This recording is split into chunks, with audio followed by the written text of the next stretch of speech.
नमस्कार दोस्तों, GS recipe के यूट्यूब चैनल पर आपका स्वागत है। आज हम चेदी डायनेस्टी या शक डायनेस्टी और हिंद यवन या तो इंडो ग्रीक के बारे में डिस्कस करेंगे। इससे रिलेटेड जितने भी क्वेश्चन आए हुए हैं प्रीवियस ईयर में, उन सब को एक ही वीडियो में डिस्कस कर लिया जाएगा।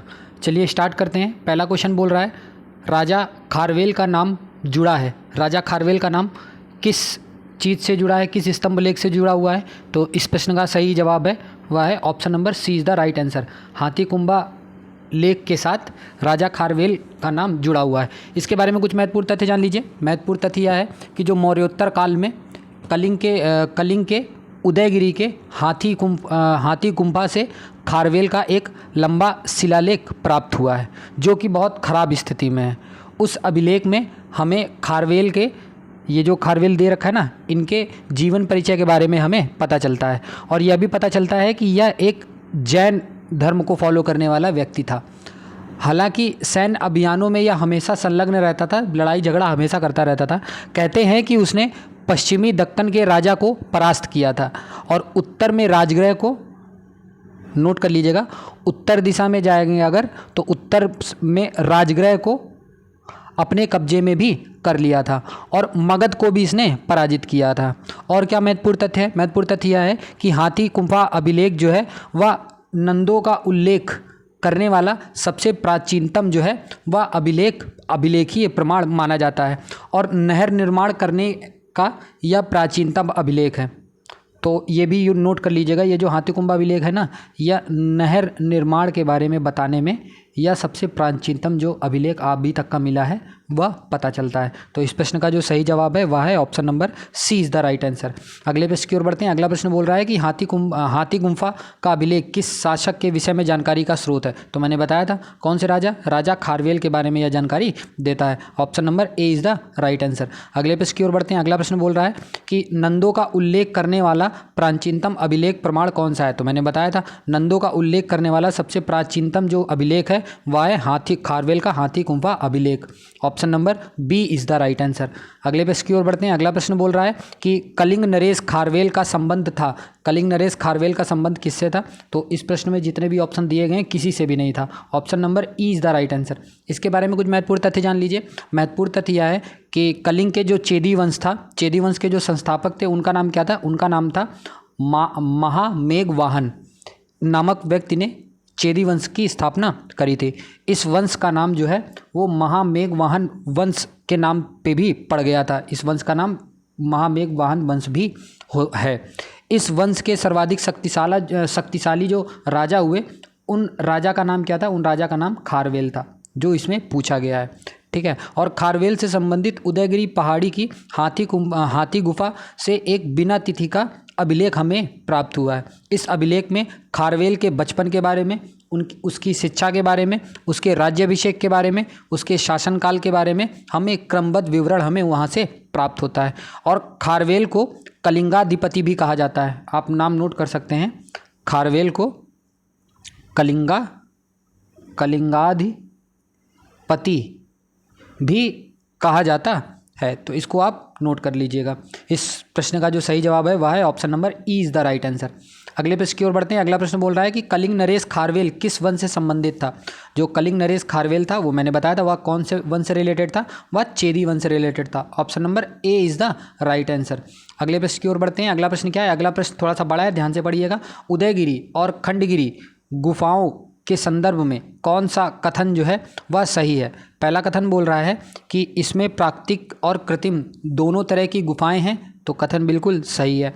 दूसरा कथन है उदयगिरी में 18 और खंडगिरी में 15 गुफाएं हैं, तो ये भी कथन जो है वो बिल्कुल सही है।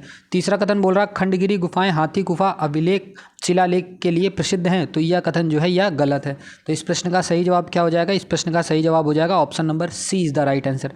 इसके बारे में भी कुछ महत्वपूर्ण तथ्य जान लीजिए। महत्वपूर्ण तथ्य यह है कि उदयगिरी और खंडगिरी की जो गुफाएं हैं वह उड़ीसा के भुवनेश्वर से, आप नाम नोट कर सकते हैं, उड़ीसा के भुवनेश्वर से लगभग 8 किलोमीटर की दूरी पर यह स्थित है। और उदयगिरी में 18 गुफाएं तथा खंडगिरी में लगभग 15 गुफाएं जो है वह स्थित है। इन गुफाओं को कुमारगिरी गुफा के भी नाम से जाना जाता है। आप नाम नोट कर सकते हैं, कुमारगिरी कुमारगिरी, इन गुफाओं को कुमारगिरी गुफा के नाम से भी जाना जाता है। और उदयगिरी गुफा जो है वह हाथी गुफा के अभिलेख के लिए प्रसिद्ध है। इसमें राजा खारवेल के शासन के अभिलेख भी हमें प्राप्त होते हैं। और उदयगिरी गुफाओं में रानी गुफा भी स्थित है। क्या? रानी गुफा भी स्थित है। इन गुफाओं का जो संबंध है वह जैन धर्म से माना जाता है। और खारवेल का अत्यधिक झुकाव जो था वह भी जैन धर्म की ओर ज़्यादा था। तो इस प्रश्न का सही जवाब क्या था? इस प्रश्न का सही जवाब था option number C is the right answer. अगले प्रश्न की ओर बढ़ते हैं। अगला प्रश्न क्या है? अगला प्रश्न बोला है निम्नलिखित राजाओं में किसका जैन धर्म के प्रति भारी झुकाव था? तो मैंने बताया था खारवेल जो राजा था उसका जैन धर्म के प्रति काफ़ी ज़्यादा झुकाव था। Option number C is the right answer. अगले प्रश्न की ओर बढ़ते हैं। अगला प्रश्न क्या है? अगला प्रश्न बोल रहा है कि आकृति युक्त सिक्कों का प्रचलन भारत में सर्वप्रथम किसने किया? तो आकृति युक्त सिक्कों का प्रचलन जो है वह भारत में सर्वप्रथम किन्होंने किया? वह किया हिंद यवनों ने, इंडो ग्रीक ने सबसे पहले यह किया। Option number D is the right answer.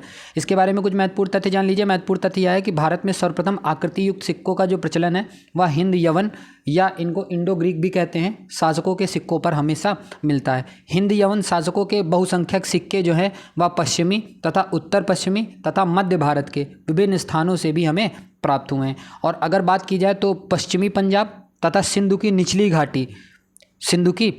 घाटी से हमें एक तरीके से ताम्र मुद्राएं मिलती हैं। किनकी ताम्र मुद्राएं मिलती हैं?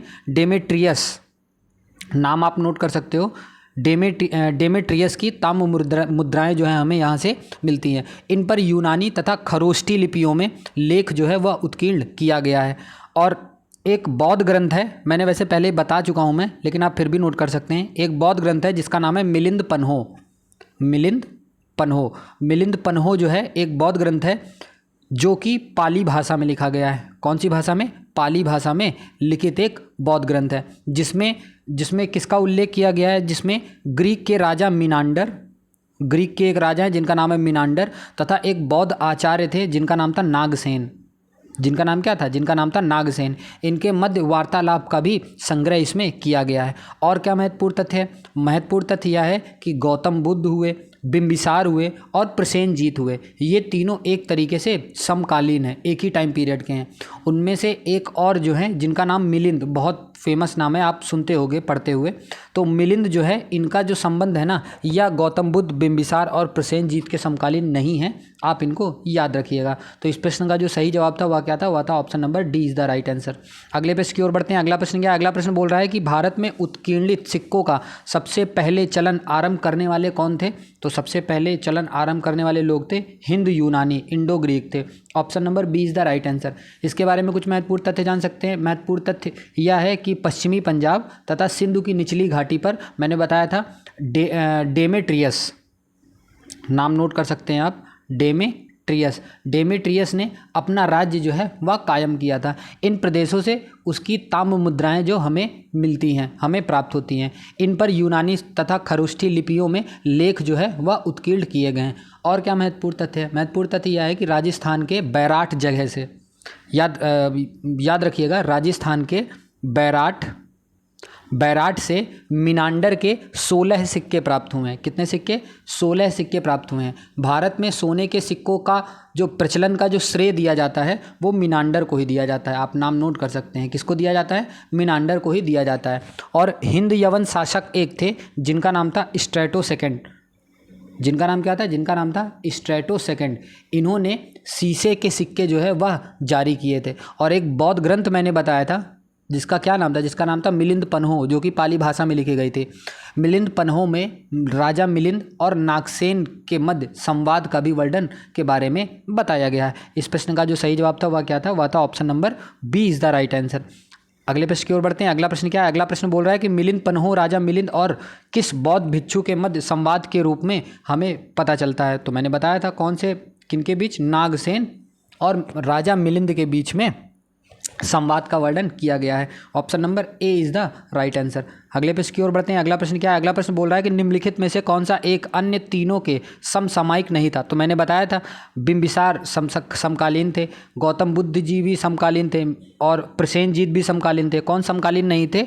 मिलिंद जो है वह समकालीन नहीं थे। इसके बारे में भी कुछ महत्वपूर्ण तथ्य जान सकते हैं। महत्वपूर्ण तथ्य यह है कि हर्यक वंशीय शासक जो थे, जिनका नाम था बिम्बिसार ने लगभग 544 ईसा पूर्व से लेके 492 ईसा पूर्व तक मगध पर शासन किया था। और मत्स्य पुराण में उनका नाम जो है वो क्षेत्रोजस दिया गया है। नाम आप लिख सकते हैं, क्या नाम दिया गया है? क्षेत्रोजस नाम दिया गया है। जैन साहित्य में उन्हें श्रेणिक भी कहा जाता है। बिम्बिसार और अजातशत्रु, कौशल नरेश प्रसेनजीत तथा वत्सराज उदयन महात्मा बुद्ध जी के समकालीन थे। इतने लोग, इन्होंने बौद्ध धर्म को एक तरीके से राजधर्म भी प्रदान किया था तथा उनकी शिष्यता भी ग्रहण करी थी। जो एक राजा मिलिंद है, मिलिंद जो है इनके समकालीन नहीं थे। मिलिंद किसके समकालीन थे? मिलिंद मैंने बताया था ना, मिलिंद जो है वो नागसेन जो थे उनके समकालीन थे। तभी तो इन दोनों के, नागसेन जी के बारे में और मिलिंद जी के बारे में, मिलिंद पन्हों में एक तरीके से जो वार्तालाप है उनके बारे में बताया गया है। तो इनके समकालीन ये हो ही नहीं सकते। ठीक है, तो इस प्रश्न का जो सही जवाब है वह क्या है? वह है option number C is the right answer. अगले प्रश्न की ओर बढ़ते हैं। अगला प्रश्न क्या है? अगला प्रश्न बोल रहा है कि निम्नलिखित में से किस राज्य का शासक डायोडोटस प्रथम था? तो किस राज्य का शासक था? वह शासक था बैक्टीरिया से। Option number B is the right answer. इसके बारे में कुछ महत्वपूर्ण तथ्य जान सकते हैं। महत्वपूर्ण तथ्य यह है कि पार्थिया एवं बैक्टीरिया यवन राज्य के 2 प्रांत थे। ठीक है, आप शुरुआत से नोट करके चल सकते हैं। पार्थिया इसमें लिखा हुआ है। पार्थिया और बैक्टीरिया ये यवन राज्य के 2 प्रांत थे। ठीक है, और एंटियोकस द्वितीय के समय, किसका नाम? एंटियोकस, आप नाम नोट कर सकते हैं। एंटियोकस द्वितीय के समय लगभग 250 ईसा पूर्व में पार्थिया एवं बैक्टीरिया जो है यह दोनों स्वतंत्र हो गए थे। और पार्थिया के जो नेता थे, पार्थिया के नेता का क्या नाम था? पार्थिया के नेता का नाम था अरसेक्स। क्या नाम था? अरसेक्स नाम था। और जो बैक्टीरिया के जो विद्रोह के जो नेता थे उनका नाम क्या था? उनका नाम डायोडोटस था। अंततः जो एंटियोकस तृतीय था, एंटियोकस तृतीय के समय में बैक्टीरिया ने डायोडोटस के नेतृत्व में स्वतंत्रता प्राप्त की थी। इस प्रकार बैक्टीरिया के स्वतंत्र राज्य का जो संस्थापक है वह किसको माना जाता है? वह डायोडोटस को माना जाता है। लगभग 2री शताब्दी ईसा पूर्व के प्रारंभ में उत्तरी अफगानिस्तान में स्थापित भारत यूनानी राज्य जो है यही बैक्टीरिया ही था। इसी बैक्ट्रियन ग्रीक लोगों ने मौर्यों के बाद भारत के उत्तर पश्चिम सीमा पर जो है वह अधिकार कर लिया था। तो इस प्रश्न का जो सही जवाब था वह क्या था? वह था option number B is the right answer. अगले प्रश्न की ओर बढ़ते हैं। अगला प्रश्न क्या है? अगला प्रश्न बोल रहा है कि ईसा पूर्व 2री शताब्दी के प्रारंभ में उत्तरी अफगानिस्तान में स्थापित भारत यूनानी राज्य जो था वह कौन था? वह था, इस प्रश्न का सही जवाब है option number A is the right answer. Bactria जो था वह एक राज्य था। अगले प्रश्न की ओर बढ़ते हैं। अगला प्रश्न क्या है? अगला प्रश्न बोल रहा है मौर्य के पश्चात भारत की उत्तर पश्चिमी सीमा पर किसका अधिकार था? तो मैंने बताया था किसका अधिकार था? बैक्ट्रियन ग्रीक का अधिकार था। Option number A is the right answer. Option number A is the right answer. अगले प्रश्न की ओर बढ़ते हैं। अगला प्रश्न क्या है? अगला प्रश्न बोल रहा है कि निम्नलिखित में से हमारे देश को इंडिया संबोधित करने वाले कौन थे? तो हमारे देश को इंडिया संबोधित करने वाले कौन थे? वह थे यूनानी। Option number A is the right answer. इसके बारे में कुछ महत्वपूर्ण तथ्य जान सकते हैं। महत्वपूर्ण तथ्य यह है कि यूनानी लोग जो थे वह सिंधु नदी को इंडस कहते थे तथा आगे चलकर उस पर बसे लोगों को यह इंडस कहने लगे। आगे चलकर भारत का नाम इसी के आधार पर इंडिया पड़ गया। और मेनांडर जो है, मेनांडर के 16 सिक्के जो थे वो बैराट से प्राप्त हुए थे। और जो स्ट्रेटो द्वितीय था इसने सोने के सिक्के जारी किए थे। यह भी आप याद कर सकते हो। तो इस प्रश्न का जो सही जवाब है वह क्या है? वह है option number A is the right answer. अगले प्रश्न की ओर बढ़ते हैं। अगला प्रश्न क्या है? अगला प्रश्न बोला निम्नलिखित में से किस स्थल से शासक मेनांडर के 16 सिक्के प्राप्त हुए हैं? तो मैंने बताया था राजस्थान के बैराट से प्राप्त हुए हैं। Option number A is the right answer. अगले प्रश्न की ओर बढ़ते हैं। अगला प्रश्न क्या है? अगला प्रश्न बोला निम्नलिखित में से किस हिंद यवन शासक ने शीशे के सिक्के जारी किए थे? किसने शीशे के सिक्के जारी किए थे? वह था strato second. Option number A is the right answer. Option number A is the right answer. अगले प्रश्न की ओर बढ़ते हैं। अगला प्रश्न क्या है? अगला प्रश्न बोल रहा है कि मध्य प्रदेश में विदिशा के पास बेस नगर में गरुड़ ध्वज स्तंभ किसने बनवाया था? तो यह जो बनवाया था वह बनवाया था हेलियोडोरस ने। Option number D is the right answer. इसके बारे में कुछ महत्वपूर्ण तथ्य जान लीजिए। महत्वपूर्ण तथ्य यह है कि मध्य प्रदेश में विदिशा के पास बेसनगर जगह है, बेसनगर में गरुड़ ध्वज स्तंभ जो है वो हेलियोडोरस ने बनवाया था। वह जो था वह यवन नरेश एंटियाल कीडास का राजदूत था, जो कि संघ शासक भागभद्र के दरबार में आया था और वह तक्षशिला का निवासी था। ये आप याद कर सकते हैं। वह कहाँ का निवासी था? वह तक्षशिला का भी निवासी था। तो इस प्रश्न का सही जवाब क्या था? वह था option number D is the right answer. अगले प्रश्न की ओर बढ़ते हैं। अगला प्रश्न बोला है कि किस हिंद यवन शासक के राजदूत द्वारा विदिशा में गरुड़ स्तंभ एवं अभिलेख समर्पित किया गया है? तो वह कौन था? वह था Antialcidas. Option number D is the right answer. ठीक है, अगले प्रश्न की ओर बढ़ते हैं। अगला प्रश्न क्या है? अगला प्रश्न बोल रहा है कि बेसनगर अभिलेख का हेलियोडोरस कहाँ का निवासी था? तो मैंने बताया था यह कहाँ का निवासी था, यह तक्षशिला का निवासी था। Option number B is the right answer. अगले प्रश्न की ओर बढ़ते हैं। अगला प्रश्न क्या है? अगला प्रश्न बोल रहा है कि काव्य शैली का प्राचीनतम नमूना किसके अभिलेख में मिलता है?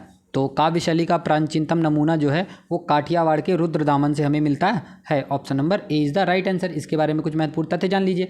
महत्वपूर्ण तथ्य यह है कि रुद्रदामन का जो जूनागढ़ अभिलेख है, नाम नोट कर लीजिएगा, रुद्रदामन का जो जूनागढ़ अभिलेख है वह अपनी शैली की रोचकता एवं एक तरीके से बहुत बेहतरीन तरीके से भाव प्रकट करने के लिए यह प्रसिद्ध है। वस्तुतः वह एक छोटा गद्य काव्य मतलब चंपू शैली का बना हुआ है। किसका? चंपू शैली का बना हुआ है और विशुद्ध संस्कृत में लिखा हुआ उसका यह लेख जो है वह प्राचीनतम अभिलेख भी माना जाता है। यह किस जिले में? यह गिरनार जिले में। कहाँ पर? गिरनार जिले में शक संवत लगभग 72 यानी 150 ईस्वी में उत्कीर्ण किया गया था और रुद्रदामन ने रुद्रदामक नामक सिक्का भी चलाया था। इसके बारे में कुछ महत्वपूर्ण तथ्य और यह है कि जो पश्चिमी शक क्षत्रपों की आरंभिक मुद्राएं जो थी वो यूनानी थी, ब्राह्मी थी तथा खरोष्टी तीनों लिपियों में भी मौजूद है। उनकी अधिकांश मुद्राएं जो हैं वह रजत निर्मित हैं, लेकिन ताम्र, सीसा तथा पोटीन की भी मुद्राएं हमें यहाँ से मिलती हैं। तो इस प्रश्न का जो सही जवाब था वह क्या था? वह था option number A is the right answer. अगले प्रश्न की ओर बढ़ते हैं। अगला प्रश्न क्या है? अगला प्रश्न बोल रहा है कि किस अभिलेख में रुद्रदामन प्रथम की विभिन्न उपलब्धियां जो हैं वह वर्णित हैं? वह कहाँ पर वर्णित हैं? वह वर्णित हैं जूनागढ़ में। Option number A is the right answer. अगले प्रश्न की ओर बढ़ते हैं। अगला प्रश्न क्या है? अगला प्रश्न बोल रहा है पश्चिमी भारत के अभिलेखों में प्राप्त रुद्रदामक शब्द का क्या अभिप्राय है? रुद्रदामक शब्द का जो अभिप्राय है एक शक राजा द्वारा चलाया गया सिक्का। Option number A is the right answer. अगले प्रश्न की ओर बढ़ते हैं। अगला प्रश्न क्या है? अगला प्रश्न बोल रहा है कि भारत में तिथि युक्त सिक्कों का प्रारंभ किसने किया था? तिथि युक्त सिक्कों का जो प्रारंभ किया था वह किया था रुद्र सिंह प्रथम ने। Option number B is the right answer. इसके बारे में कुछ महत्वपूर्ण तथ्य आप जान सकते हैं। महत्वपूर्ण तथ्य यह है कि भारत में सर्वप्रथम तिथि युक्त जो मुद्राएं जारी करने का जो श्रेय है वह किसको जाता है? वह जीवदामन को जाता है। वह किसको जाता है? वह जीवदामन को जाता है। जीवदामन के बाद रुद्र सिंह प्रथम ने तिथि युक्त सिक्के जारी किए थे। भारत में सर्वप्रथम संस्कृत लेख युक्त सिक्के जो है वह शक शासक रुद्रदामन ने चलाया था तथा त्रिभाषिक लेख युक्त मुद्राओं का जो प्रचलन है वह सर्वप्रथम शक शासक नहपान ने करवाया था। किसने? नहपान ने इसको चलवाया था। तो इस प्रश्न का जो सही जवाब है वह क्या है? वह है option number B is the right answer. अगले प्रश्न की ओर बढ़ते हैं। अगला प्रश्न क्या है? अगला प्रश्न बोल रहा है कि त्रिभाषिक लेख युक्त मुद्राओं को प्रचलित किया था। किन्होंने प्रचलित किया था? यह प्रचलित किया था नहपान ने। Option number D is the right answer. Option number D is the right answer. अगले प्रश्न की ओर बढ़ते हैं। अगला प्रश्न क्या है? अगला प्रश्न बोल रहा है कार्दमक क्षत्रपों ने निम्नलिखित में से किस धातु में अति दुर्लभ सिक्के प्रचलित किए थे? तो किसमें किए थे? वह किए थे ताम्र में। Option number A is the right answer. इसके बारे में कुछ महत्वपूर्ण तथ्य जान सकते हैं आप। महत्वपूर्ण तथ्य यह है कि कार्दमक के पश्चिमी क्षत्रप जो है वह शक शासक थे जिन्होंने पश्चिमी और मध्य भारत पर शासन किया था। इनकी जो राजधानी थी वह क्या थी? वह उज्जैन थी और इन्होंने अति दुर्लभ ताम्र के सिक्कों का भी प्रचलन किया था और आगे चल के रुद्र सिंह तृतीय को चंद्रगुप्त द्वितीय ने हराकर इस वंश का अंत कर दिया था। तो इस प्रश्न का सही जवाब क्या था? वह था option number A is the right answer. अगले प्रश्न की ओर बढ़ते हैं। अगला प्रश्न क्या है? अगला प्रश्न है शकों के प्रशासन का एक उच्च अधिकारी निम्नलिखित होता था।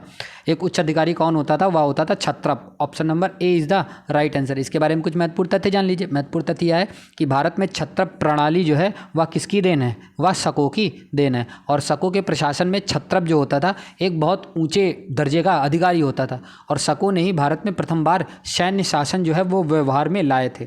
क्या सैन्य शासन जो है वह व्यवहार में कौन लाए थे? वह शकी ही लेके आए थे पहली बार।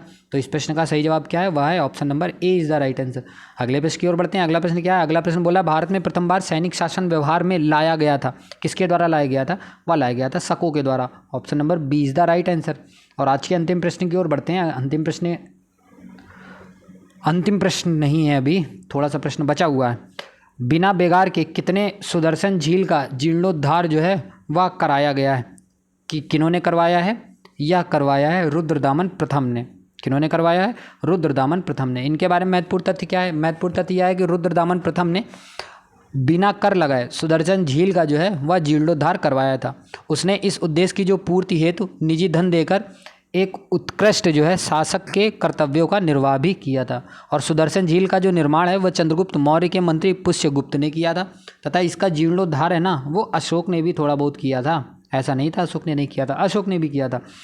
तो इस प्रश्न का सही जवाब है option number D is the right answer. और प्रश्न है, आखिरी प्रश्न है, निम्नलिखित पार्थियन शासकों में से किसका शासनकाल प्रसिद्ध शिलालेख तख्तेबाही में निश्चित रूप से निर्धारित किया गया है? तो किस में किया गया है? वह किया गया है गोंडो फर्नीज में। Option number C is the right answer. Option number C is the right answer. तो यह जो सीरीज चल रही है कैसी लग रही है आपको, प्लीज़ कमेंट सेक्शन में लिख के बताइए। वीडियो को लाइक करिए, चैनल को सब्सक्राइब करिए। धन्यवाद।